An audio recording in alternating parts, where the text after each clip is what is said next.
and welcome to another edition of Critical Q&A, the show where I answer your questions based on what you've left for me in the comment section of my Q&A videos or have sent to me by email at askchrisshelton@gmail.com. All right, I'm sorry for any confusion that might have resulted yesterday in the posting of my Sensibly Speaking podcast.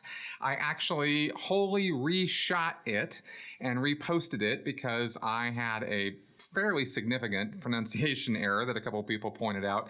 And the reason I wanted to reshoot it is because I didn't want that to detract from the message of what I was trying to get across. And if people were going to get all hung up on that, then they were going to miss the much, much, much bigger point I was trying to make. And I didn't want that now or into the future. So I just did that. So anyway, like I said, sorry for any confusion about that. But I think I got a better product as a result, both sound-wise and pronunciation-wise. All right, you guys know how I butcher names. Well, those aren't all the only things I butcher. Okay, so let's go ahead and get on to your questions now, because I think we want to get straight away onto that. And we got some really big, good ones this week. Maureen Redfern. When I was a kid, there was a story in a major magazine that talked about how our skin was covered with little bacteria. I remember my mom and dad talking about the fact that there was no way to scrub these bacteria off, and they were freaking out. Of course, since then, science has realized that these bacteria actually help us. Companies are beginning to realize the importance of this microbiome and are selling products that protect these bacteria, but at the same time this first came out, we were all very uncomfortable with the whole idea. Jumping ahead to Scientology and body thetans, I've watched a ton of critics and only heard this touched on briefly. Some Scientologists, after being told they're covered with little disembodied entities that they can't break free of, lose it. I could see how this might send somebody straight off a cliff, since it's so similar to the microbiome thing. From what I gather, Lisa McPherson may have even had this problem. I'm not a psychiatrist, but if somebody gets out of their car, gets completely naked, and walks around on the street in traffic, it would make sense that they were trying to get rid of something that's attached all over their body. So how do Scientologists accept this without losing their freaking minds? Do most Scientologists, when they're told this, just go, oh, okay, cool? I know that auditing is supposed to remove these body thetans, but from what I understand, it's a painfully slow process. Why isn't the freak out so much more extreme? Also, does anyone imagine they could sense these beings on them, moving around or crawling like bugs? Or did everybody understand that they were quiet and kept to themselves? Thanks for the question, Maureen. And I think you're referring here with this whole creepy crawly thing to like entomophobia, which is, not exactly the same thing as insectophobia. I think it's more of a general fear of like any kind of bugs or moving things or something. So that's kind of the closest thing I could find in the English language to what you were kind of referring to there. And I could completely understand why people would freak out initially about the whole, bacteria thing or the little creepy crawly things. It's kind of like finding out, that you got little creepy crawlies all over your bed and and your clothes. I mean, they're just everywhere, right? But then you find out actually that they've always been there and they're completely necessary for our survival. They're not just there leeching off of us. Now, as far as Scientology goes, though, no, I've never heard anybody ever say anything about feeling that way once they learned about the body thetans. I didn't have that experience myself, of course, because I didn't get to the OT levels when I was in Scientology. But after I found out about what it was all about and read it, that wasn't what occurred to me either. I mean, that happened within, a couple months of being out of the Sea Org. So I was still very much in the Scientology mindset when I learned about what the OT levels cover. And I was not a happy camper when I found that out. So let me go over a couple of reasons here why they might not have that sort of, not crawling all over my body kind of reaction to that, because it's kind of interesting. So thetans, which include body thetans, these things that you're talking about, are immaterial. They are not physical. They don't exist in the physical universe as such. There isn't anything crawling all over your body because a thetan doesn't exist that way in the physical universe. It has no position or location in space or time. It has no wavelength, no mass. It just is an awareness of awareness unit is what Hubbard calls it.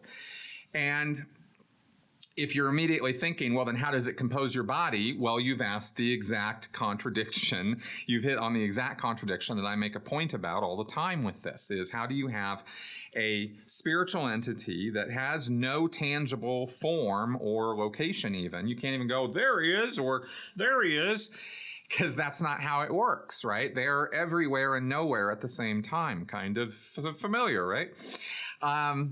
So there's this basic contradiction that a thetan is stuck in a body, stuck in the material universe, stuck on this planet. Like, why?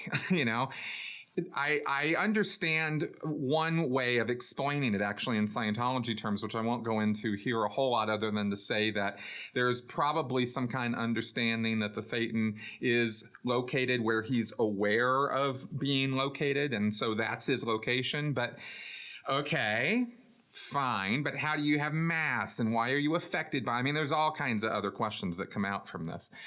But anyway, there is this basic contradiction. How does a formless, you know, shapeless, immaterial thing make up a body? Doesn't really make any sense at all, and that's pretty much the only way I've been able to reconcile it with myself, is I just go, oh, that just doesn't make sense. You know.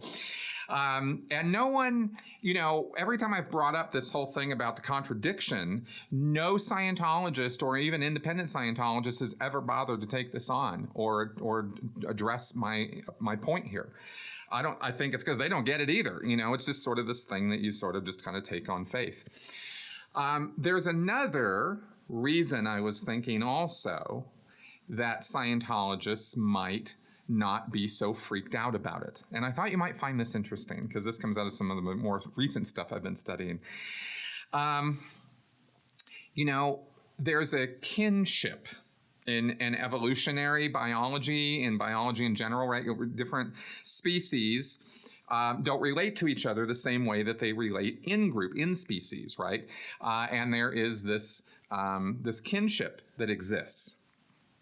So if Scientologists all think of themselves as thetans, which they do, right? That it's a core belief. I mean, it's the most essential core belief of Scientology and it is a belief. They think it's, you know, they've got some kind of objective proof of it, but they don't.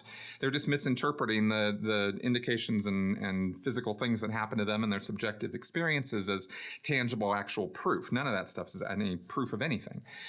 But Scientologists have, it's crossed their threshold of believability, right? So they've accepted fully this idea that they are an immortal spiritual being, that their body is just something they own. It's just a sliver in their thumb. It's nothing. Their bodies are dime a dozen. You know, they're all over the place, and there's billions of them, and you've had billions of them in the past, you know, in your previous lives. So bodies are no big deal. You are the spiritual entity. You know, you are, I am, okay. So once you've accepted that as who you really are, then when you find out about body thetans, you don't look at them as bugs or as some other species. You see, there's a kinship, right? There's automatic affinity. There is this automatic feeling that you are with them, that you should help them, that you should assist them out of that condition. In the same way that if you were to walk into a disaster zone and there were people laying on the ground and, you know, like you'd immediately start triaging and trying to figure out what you should do to help all these people. At least I hope you would, right? So that's kind of how they feel about these newfound body thetans that they found out about. So it's not the same thing as bugs at all. They just don't even, it doesn't even occur to them to think that way about it. The other thing is that they want to help these little body thetans out. I call them little body thetans. I guess, you know, whatever. There's no size to it. But they want to help them out because these body thetans have been very closely aligned with this you, the thetan, for a very long time. And they've been so patched up with you, and you've been so unaware of the fact that they are even there, that they exist, that you think their thoughts are your thoughts. And these body thetans are kind of out of it most of the time. They're not active, running your body. They don't take you over. It doesn't work like that. They're very much stuck there, and there's not a whole lot they can do about it. And most of the time they're asleep or unconscious is how I understand it, or, just immobile for whatever reason. But if they do come around for some reason, you can start confusing your ideas and your thoughts with what they're thinking, because you're kind of linked telepathically. According to Hubbard, right? Of course you are. So by freeing these guys, by addressing them telepathically in auditing sessions and getting them freed up, you're assisting them. You're actually boosting them spiritually, and you're helping them out. And you're also helping yourself out, because now you're becoming more and more who you are without all these invisible accoutrements that you didn't even know about. So if anything, I think people might even be somewhat eager to get into session and start addressing these things and getting to it. And I don't think they feel eked out about it at all. Okay, now as far as Lisa McPherson goes, I just wanted to comment on this because this is kind of important. Lisa McPherson did not get to the level where you learn about body thetans. She didn't get to OT3. She went clear. David Miscavige cleared her to go clear. Personally, right? He looked in her folder and stuff for whatever reason he did. And that's just part of the story. And then she had a psychotic episode, I believe, while she was doing what's called OT preps. Now, I could be wrong about that, but she had definitely not gotten through those necessary steps to get onto the OT levels and learn about the body thetans. So that was not the cause of her episode. I would be more than happy to bet money if we could find out, which we can't at this point, but if we could find out for 1,000% sure that it was Scientology that caused that psychotic break, I'd bet money on the fact that that's probably that there was something mixed up with that caused her to go a bit loony, and then have her unfortunate and very, very tragic end of life episode in the care of Sea Org members. Anyway, yeah, last place you want to get stuck. And that's kind of what happened to her. So anyway, I just wanted to give you that additional data for your elucidation. All right, thanks for the question, Maureen. Fred Phlogiston, why don't Scientologists recognize David Miscavige as a squirrel? It's a good question, because from the outside, of course, we can certainly see that David Miscavige fits the definition of what a squirrel is according to Scientology. So let's talk about that. First off, there's a mindset, there's something I'd like to get across first about what how Scientologists view the world, or what their perspective is on this particular thing. There's very specific things Scientologists have to start thinking with in order to be Scientologists. One of them is that you are a spiritual entity. You just really can't be a Scientologist for very long if you don't accept that as actual, literal truth. And the other thing is that there's the concept, and it's a different one, that there's a single source for Dianetics and Scientology, but also that spreads out to there is a single idea or single truth or single source of truth on any subject. There's a right way to do it, and then there's this infinity of wrong ways, and you really got to hone in on what's the one right way. And so that leads to this idea that there is a single source for things.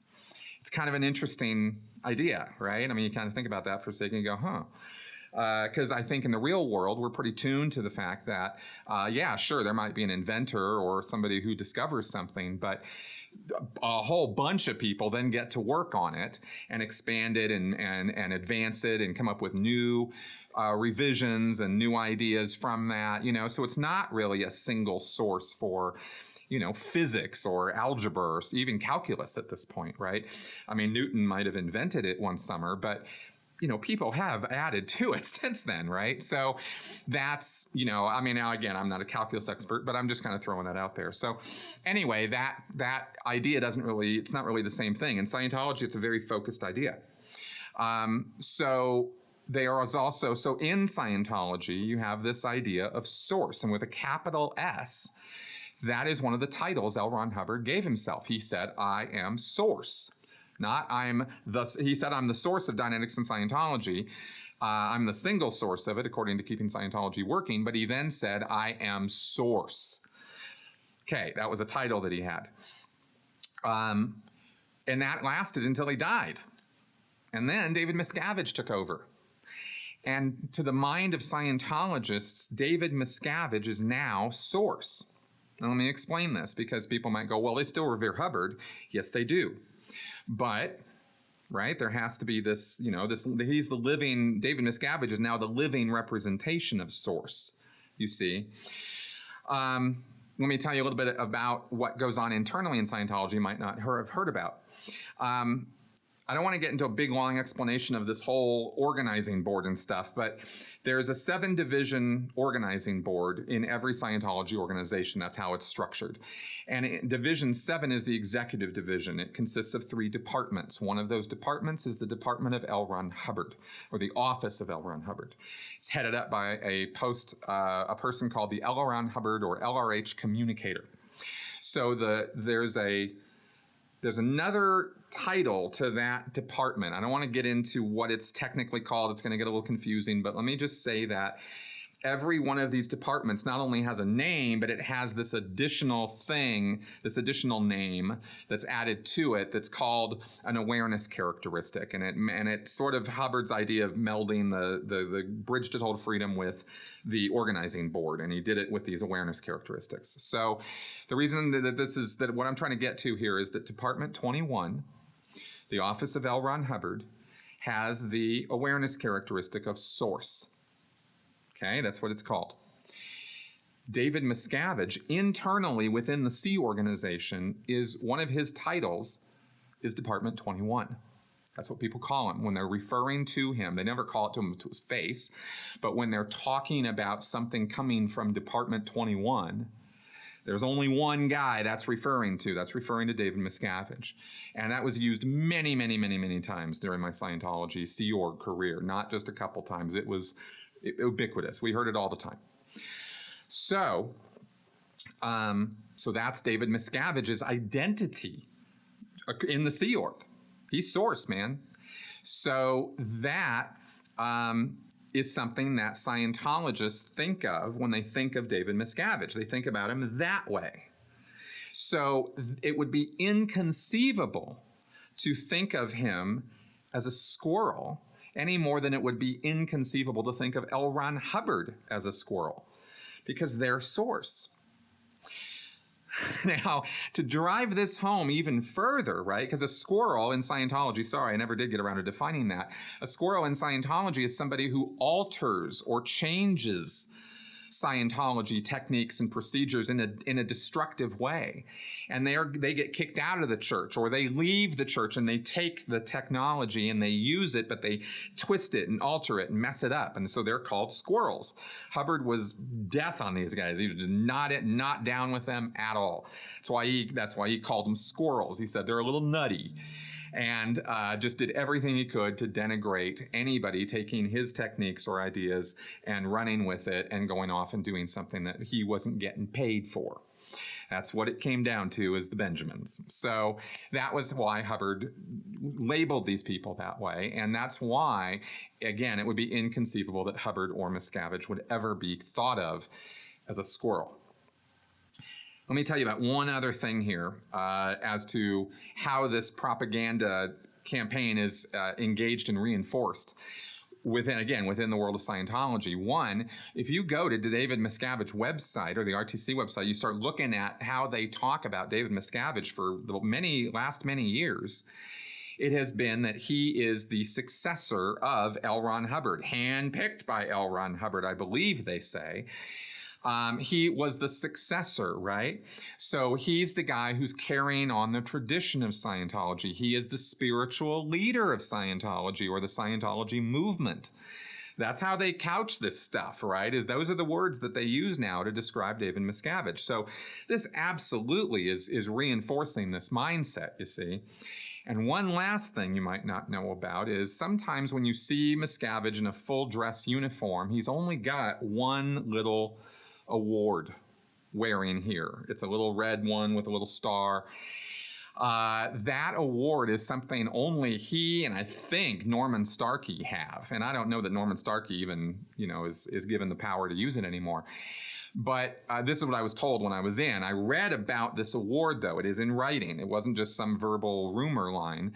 That award David Miscavige wears comes with a card that you carry in your wallet that says on it, "The bearer of this card speaks for L. Ron Hubbard. Anything this person says is as good as L. Ron Hubbard himself saying it." Something along those lines. Definitely that idea. I don't have the issue anymore, so I can't I've never found it online, so I've never been able to pull it up and tell you exactly what it says. But basically, that was what it communicated. And when I learned about this, when I first got in the Sea Org, I was blown away that David Miscavige would, one, that this would exist, and two, that he would have it. But this was pointed out to me very early on, and I was, duly impressed. And I always kind of held on to that piece of information because it seemed kind of important. This is one of the reasons why, right? Is because you would never think of him as a squirrel. So that is why Scientologists don't think about him that way. And thanks for the question. Francis Curry. Has anyone ever gotten Scientology for free? The Scientology website FAQ assures the reader that one can be a Scientologist at no cost. What would really happen if someone showed up at an org and tried to take advantage of this? Okay, good question. So first off, no, there is no such thing as free Scientology on any kind of long-term basis. Let me tell you how it works. First off, you're always going to be paying for books and materials like lectures and e-meters and things like that. Always. They're never giving that stuff away. Also, too, there is a policy letter in Scientology that specifically states, "Thou shalt not ever give out free service." The name of the policy letter is Free Service, Free Fall. And it states in the policy letter that if you as a staff member go giving away free service to anybody, you're going to be billed the cost of the service. So it is incumbent upon every staff member who is delivering services to the public to make sure that public comes to them with a signed invoice showing that they paid for the service. That is like big, major policy in Scientology. Now, you can get cheaper services. You can do the basic level services, of course, but when it comes time to move up to the professional or real high-grade Scientology services, not just the street-level surface stuff, it's going to be cost you. Now, you can do co-auditing, and I've talked about that before, which is the cheapest way to go, but you still have to pay for the training classes. Those are hundreds of dollars each. You have to buy all the books and the lectures and the materials and the e-meter, right? You're going to have to buy all that stuff. This is thousands of dollars of investment now. The e-meter alone is $4,000 or $5,000, and you're supposed to have two of them. So you're paying out, more than you're paying for a car in order to even do the training so that you can co-audit. And then you're doing your Scientology with another Scientologist who's also trained up the same level you are, and you can then audit each other. And you could do that for free. But remember my whole thing with Sonny Pereira about case supervision, you got to pay for the case supervision. So that's, you're going to be paying by the hour for that to your org, right? So again, not free. The only policy letter I can think of off the top of my head that allows for any kind of free service in an organization is called the Free Scientology Center policy. And that policy letter covers students who are doing their training can bring in their friends and family for free auditing while they're doing their training or even while they're doing their internships. Usually when a person is training, they just practice a couple sessions of the style of auditing they learn. And they'll do that on anybody. They'll do it on a staff member. They'll pull in their little brother. They'll get a family member. They'll, get another student. I mean, whoever they can do, right? And that's all covered under the Free Scientology Center because that person's not going to get charged for the student auditing. Normally, when the person goes on to an internship where they're doing nothing but auditing in order to become perfect at it, they usually audit paid pre-clears in the Hubbard Guidance Center in the HTC. They're interns, but they're getting money for the org by paying, auditing paid PCs, pre-clears. But If there aren't any paid pre-clears to audit, or there's nobody around, then that intern could audit somebody for free under that Free Scientology Center thing. So that's kind of how that works. It's supposed to be, Free Scientology Center is supposed to be for charity cases, and you know Scientology and what they think about charity, but that's what it says in the policy, or it's supposed to be for, you know, the student PCs and stuff. And that's, you know, that's kind of how it is. And let's just keep in mind something here.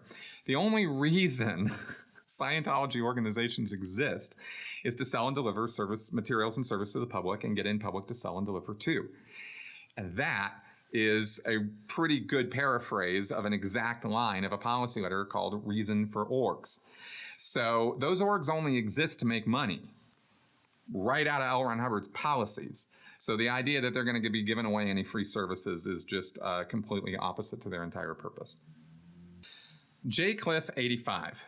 I have spent my entire career in business, from engineering to sales to procurement.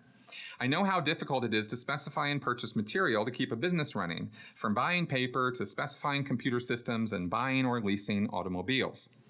How in the world does Scientology manage this complex process when it seems to be so heavily bureaucratic, with so many levels of apparent approvals and authority? Who signs off on purchases, and what are the dollar amounts that get additional scrutiny? Does Miscavige sign off on everything above a certain amount? For example, if a new printing press is needed or a maintenance contract is needed on an HVAC system, is there a dollar amount that triggers Miscavige approvals? Does he micromanage everything?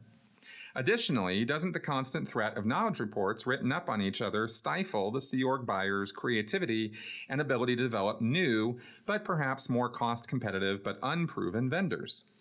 Are all bids competitive, with a typical 3-bid minimum required for compliance reasons? Does Scientology only buy from Scientology companies? Are they given preferential vendor status? How are commercial disputes settled? Are they as lawyer-happy with business deals as with SPs? Okay, dude, seriously, wow, man. Okay, that's a lot there, and it would take me hours to actually fully answer all those questions.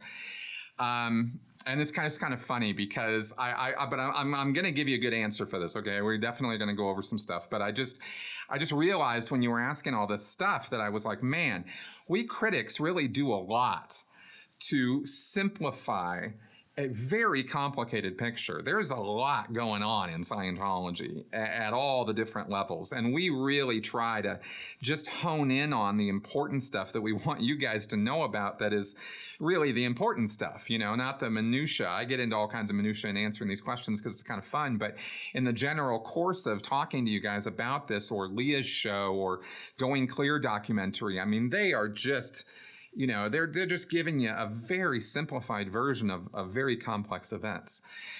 So that all being said, let's go ahead and dive into this. Okay, I'm not going to be able to answer all the questions you asked, but let me give you an overview here. First off, let me clear up a little misconception. Every single Scientology organization is its own individual corporation. It's got its own little board of directors, although nobody cares about the board of directors part because they organize under Scientology's organization system, and the board of directors are just something that the WOGs ask for. You know, so Scientology talk. So as a separate corporation, they are fully responsible for their own income and their own allocations, where the money goes. But they are required by church policy and by the license agreements that they have with RTC that certain percentages of their income are going to get sent up the line to management, and also to RTC directly. And that these percentages are regulated by upper management, and those percentages are not optional. If they make $1,000 and they are supposed to send 45% of it up to all the different, you know, streams that it's supposed to go up to at management levels, then, you know, $450 is going just right off the top. It's just gone. And then the organization that week is left with the $550 remaining to figure out what to do to allocate that money, including the staff pay and any expenses that they're going to be making. Okay, so how does that all work? Well, they're pretty self-managing on that line, right? As long as they're sending the income up the line, that they're the percentage that they're making, and it looks like things are fairly sensible in terms of what they're spending their money on and how they're allocating it, then they're not going to really hear too much about it from upper management. And certainly not from David Miscavige. He is nowhere on this line. David Miscavige could care less about the internal week-to-week allocations and financial planning of each organization. That's not his gig.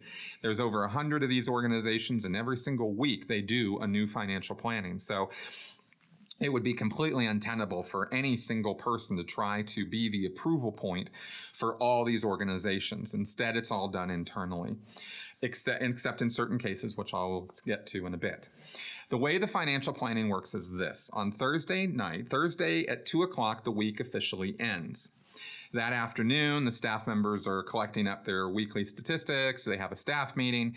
And that evening, they do there are 2 levels of meetings that happen. The first level is with the division heads. That's called the advisory committee. Or advisory council. It's been both. Those people are what constitute what's called financial planning as well. Every staff member in the organization, no matter what department or division or area they're in, if they need stuff purchased for their area, like in the course rooms, you might need some more clay, or you might need paper. You're going to definitely need paper. Scientology orgs go through a lot of paper. But pens, paper clips, all that stuff, right? The things that keep an organization going. Printing costs for promotional flyers, or handouts for, ticket costs, stuff like that.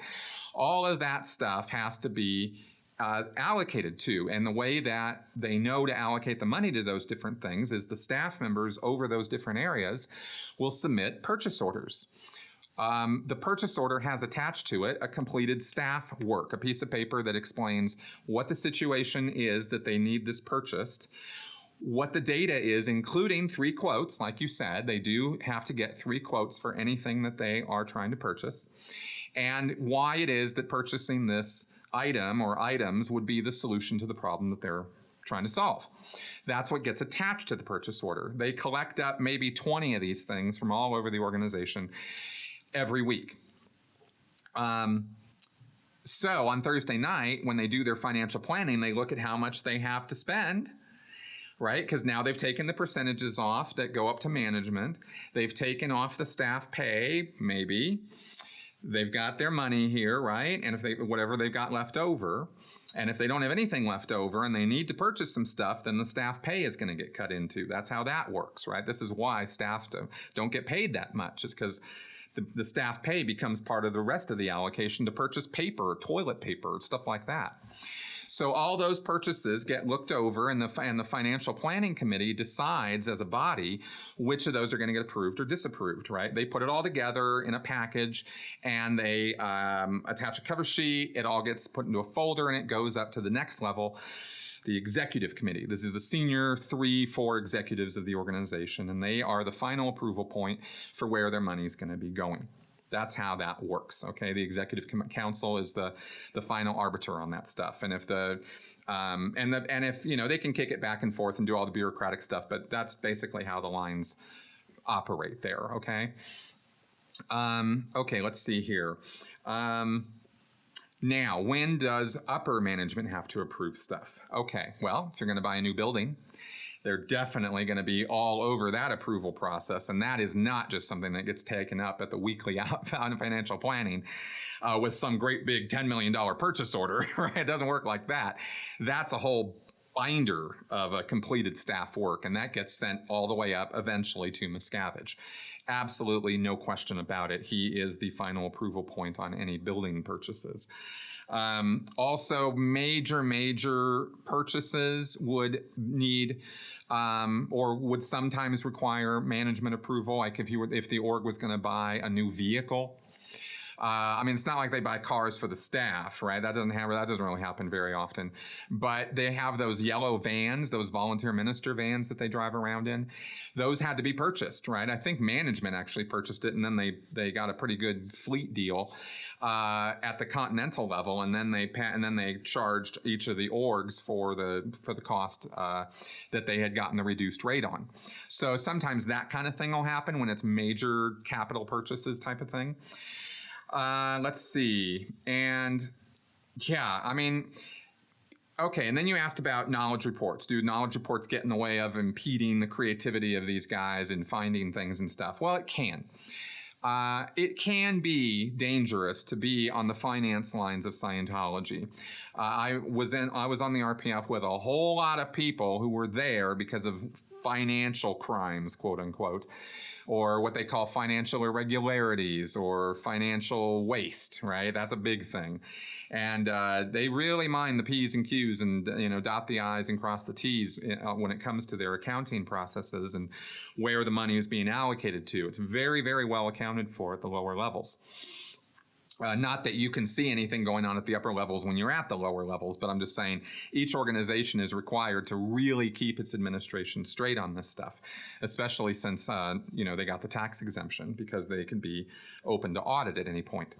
So does the KR stifle this? Yeah, if you might be very, very conservative in how you're going to go about looking at getting new vendors or trying to get better prices or trying to come up with a new project that might require some investment. That's going to definitely get a whole lot of scrutiny if you're coming up with some new ideas and stuff. But the much bigger problem that they tend to face is the percentages and paying those percentages and keeping management happy with you. That's the biggest problem. And that is kind of how all that works. I hope that gives you, at least encapsulates a lot of what you were asking about, even if it doesn't address every single point you asked for. I hope I showed a little bit behind the curtain of the minutia of like, oh my God, this stuff is really boring. But that's how the Church of Scientology operates. And we don't really talk about that stuff so much because there's nothing really sexy about it. It's just the day-to-day of Scientology, just like any other company. And that day-to-day exists, and those people are there doing that work, and that's otherwise the doors wouldn't stay open and the lights wouldn't stay on, right? So that's kind of how all that works. Okay, I gave some pretty beefy answers this week, so we're going to skip the flash answers, and we're just going to go with this for now. I hope that you guys enjoyed what I had to say here this week and got something out of it. Please consider supporting this channel through Patreon.